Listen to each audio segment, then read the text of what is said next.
Hello everyone, my name is Randy Carroll and today I'm going to show you the difference between the forced and unforced registration prompt that you can enable when you decide to share a listing.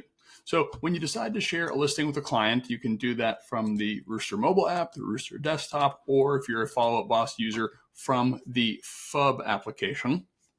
When you share a property, you might have noticed that you are given the option to force a registration or not.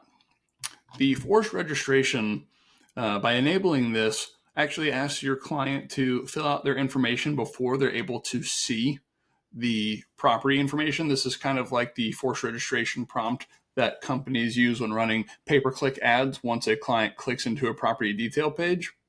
The do not enable for this link, forced registration, simply allows the client to view the property details without being forced to register until they decide to navigate away from that property into other pages where they will then ultimately be forced to register or be asked to register.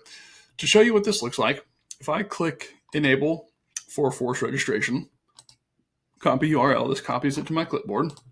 I'll pop open an incognito tab here and show you.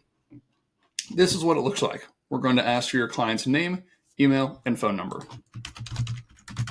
Randy Carroll, Randy plus.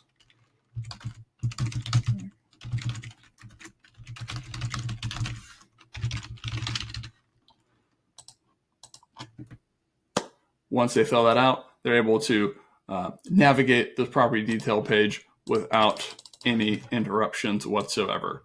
I should mention it's very convenient because they can now request a tour without having to fill out their information as it's already pre-filled.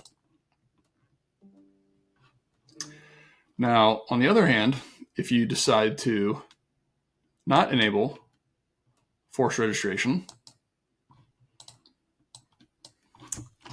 you give the client the ability to see the property. Let me log out here and show you. For someone who hasn't logged in, this is what the property page will look like for someone who has not been forced to register.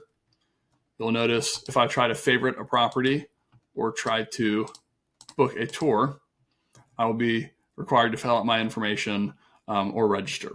So that is the difference between forced registration and unforced registration. That's all for today.